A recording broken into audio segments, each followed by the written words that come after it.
Kaugnay ng hihinging interim release para kay dating Pangulong Rodrigo Duterte, sinabi ni Vice President Sara Duterte na sa Pilipinas pa rin nila hihinging maibalik ang dating Pangulo. I fear for his life in the Philippines. But we follow what the client wants, what President Duterte wants, and he wants to go home. Sinabi na dati ng International Criminal Court na kung papayagan nitong makabalik sa Pilipinas, kailangan tanggapin ng gobyerno ang mga kondisyong kaakibat nito. Pero sinabi na rin ng Malacanang na hindi ito makikipagtulungan sa ICC. Wala naman po kami hinihingi sa palace.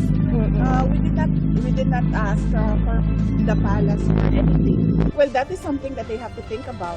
Kwento ng bise matapos bisitahin ng ama kahapon sa ICC Detention Center, iba na raw ang pag-uusap nila ngayon. Matapos ang pakiusap ni dating Pangulong Duterte sa mga taga-suporta na huwag makialam sa kasong kinakaharap sa International Criminal Court. We have a relationship now, a father-daughter relationship, since we cannot discuss anything legal anymore because it is understood inside that only the lawyers can discuss legal matters with the former president. So we only discuss about family, and this has been one of the longest meetings I have had with the former president, and now I have this every day with him, talking about life, talking about family, and for that I feel like I am blessed. Sad lang that it has to happen inside the ICC, inside the detention. Para rito, nagpapasalamat si Vice President Duterte kay Pangulong Bongbong Marcos. This really is ironic, but I have to thank Bongbong Marcos because there was forgiveness between me and PRD. O mga kababayan, natatandaan nyo pa ba ang OFW na ito? Si Dean Chase, mga kababayan. Social ang pangalan.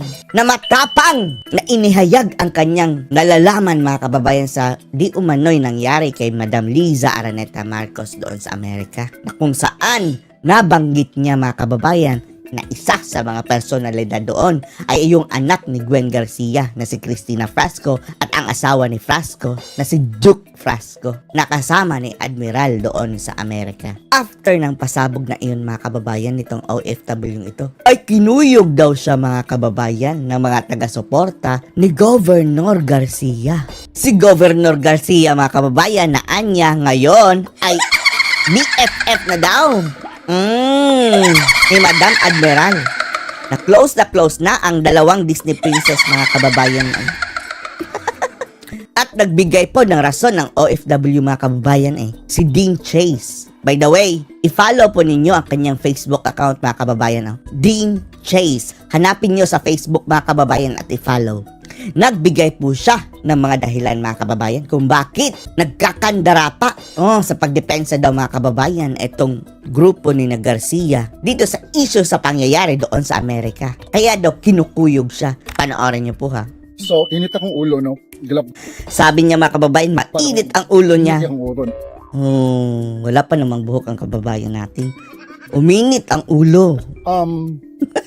So I received a lot of messages from trolls na mga supporters sa atong gobernadora diha. Supporters daw ni Governor Gwen Garcia, mga kababayan, kinuyog siya. Kaya pangutana ko nila nga, kuwanda ko na who am I? Tinanong daw siya, mga kababayan, who are you to bash our governor? To criticize Governor Gwen Garcia. And they were like, kinsa man itaon ka, oy, para mo pag badmouth sa atong governor. And who are you to badmouth our governor? Ako na ang nag-English, mga kababayan, as if ako ano sa Amerika. Kinsa gud itaon ka? Sino ka ba? Sabi ng kababayan natin. Tataga Cebu yan, mga kababayan, ha. Butante ng Cebu. Tarong nila mga pangutana. Patino itong mga tanong nila. Di pangutana man hinong kung kinsa ko. Tinanong nila kung sino ako. Wala, pag-aatay. Anong kalokohan ito? Well, let me tell you who I am. Okay? I am a registered voter. Registered voter. In that nation. In that So, nation. I have every right to criticize, question, and demand accountability government officials over there in the Philippines. Oo nga.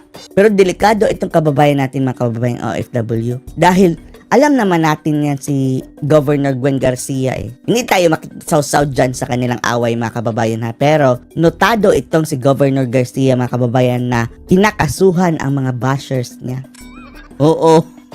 Inaaway pa nga niya sa yung mga nagko-comments mga kababayan, nakita natin, at kinakasuhan. Especially in the province of Cebu. Taga Cebu pala ito Why? mga kababayan. Taga Cebu. Why am I entitled to that right? Ambot, oy? Ganun nakadaog ka, oy? Ewan ko lang kung bakit ka nanalo, sabi niya mga kababayan. And gisapod yung kayo kay... At mainit talaga ang ulo ko dahil... Wasn't it you? Okay, going back, I know, ako sad, kanang nabudol man sa jud kong apel, no? Nabudol sa jud ko. Nagtataka lang siya mga kababayan dahil... Di ba ikaw? Dahil dati-rati mga kababayan, etong si Gwen Garcia, ay nakita nyo naman di ba? Mukhang si Isko ang kanyang sinuportahan mga kababayan. At sumuporta lang kay BBM dahil sa mga Duterte. Pero bakit ngayon? Ang dalawang DC princess mga kababayan, close na close. Supporter sa jud ko ni BBM before. Supporter siya ni And BBM before. I gotta be honest. Siya yan oh. Dati mga kababayan ha, eleksyon, nakapula pa siya in support kay BBM. Dahil supporter din siya sa mga Duterte. I went all out. Namigay pa ng Nangaway ko. pagkain. I went to rallies. Nang away pa siya mga I kababayan. fed people who were in rallies. Yan oh, may And ebidensya as a siya. matter of fact, ni-reach out ko sa mga office because you were supporting the Dutertes that time. Remember? Remember. Tinumdum ka? And let me remind you with photos. Here it is. So that's you.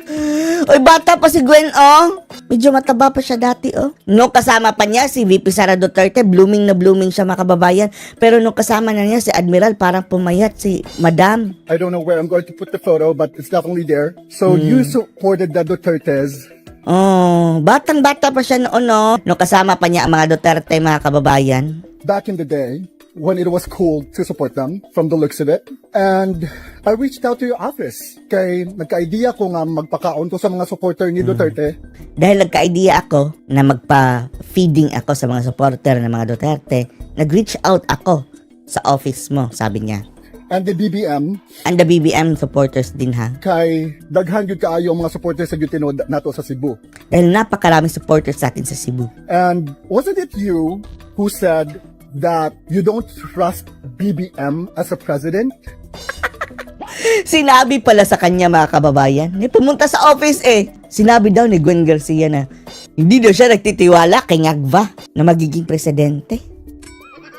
And the only reason why you're supporting him, it's because you're really close with the Duterte, especially Sara Duterte. Wasn't it you? Oh. Tapos ngayon, bakit iniwan? Ewan lang natin naman, iniwan na ba totally? Pero wala nang defending mga kababayan eh. Sa makatuwid yung son-in-law nito mga kababayan. Pumirma pa nga para ma-impeach si Sara. Said that. Remember? Now, it really is frankly quite disappointing that you had reverted that support for some reason. And I've been thinking of some reasons as to why you had reverted your support. Now, could it be A, that you're scared of this case right here? Ayun. Anong kaso yan? Yung utang-utang daw mga kababayan na 700,000 US dollars? Grabe, US dollars pala ito. Ano lang status doon? Tanong lang ni Dean Chase mga kababayan ha, ito ba ang kinakatakot mo? Be revived. Ma-revive And of ito? course, you as a governor, I'm pretty sure that you are scared of this. That this case would be revived. I don't know where I'm going to put that somewhere here in the screen, but I'm pretty sure you're scared of that because that would mean that you would probably be in jail. And I gotta admit though, it's gonna take some time for that to actually happen, for you to be in jail because it needs to go through some proceedings. I understand that. Pero ha, in fairness kay Gwen Garcia mga kababayan, wala pa naman tayong narinig ha, na masamang words na ni-uter.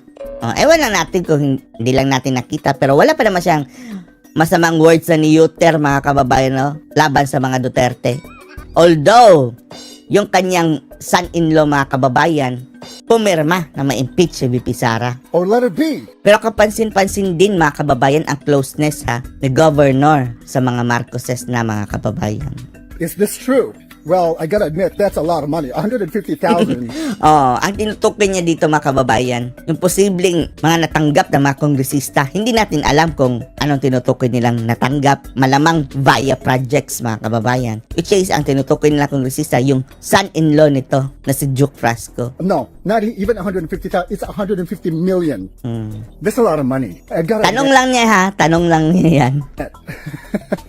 Na yan ba But daw ang then, dahilan? Again, if you have accepted that, it means that you have no spine as a public servant. Because as a public servant, you're not supposed to do that. You're supposed to serve us, your constituents, not Taga Cebu ha, taga Cebu ito mga kababayan, kababayan ni Gwen. government officials. Diba? And, or is it letter C? May letter This one C right pa. here. This one, I don't know where it is, but is it this one? Letter C? Oh, dahil kasama sa entourage si Madam Liza Araneta Marcos, ang anak at ang son-in-law ni Governor Garcia. Oh, na si Cristina Frasco at si Duke Frasco. Yan ba daw ang dahilan kung bakit galit na galit itong mga supporter ni Gwen Garcia sa kanya? Klaro kayo? Wow, rubbing elbows with the Malacanang. Rubbing Di ba? elbows with the Malacanang. Side by side on your piano, ebony and ivory. Sino ang ebony? Sino ang ivory? Porte yung dola, close kay mo. Is that it? Is that the reason why you had reverted your support? Ewan lang natin kung si Sara na mga kababayan. Sino kaya pipiliin ito ha? Kung tatakbo si Sara sa 2028, ewan na natin. Your character is questionable, Governor Gwen Garcia. Questionable. And I see this as a betrayal to the Betrayal? Filipino Grabe. people. You have betrayed the nation. You had not only betrayed the Filipino, the Cebuanos, but the entirety of the nation. And it's really Opinyon na yan mga kababayan ha. Wala pong makakapigil sa kanya. Kahit kasuhan man siya mga kababayan, he can utter any words that he want. quite appalling, to be honest, because for some reason, every time that we actually talk about things that actually matter, you immediately take it as a fake news. So let's go down to that little rabbit hole over there. So what constitutes a fake news actually? What Tungkol sa fake news mga kababayan. Hindi nga ma-define. Si ako pa kababayan, nagtanong pa nga doon sa vlogger, ano ang meaning na fake news? Ay, Diyos mio. Akala ba namin kayo ang nagbibintang ng fake news? Hindi nyo pala alam ang definition. Yan daw kasi ang ginagamit ni mga kababayan, Gwen Garcia, na sa tuwing kine-question yung mga pangyayari mga kababayan na nagmamatter sa paligid, nagmamatter sa bayan, sasabihin daw agad ni Gwen Garcia na fake news.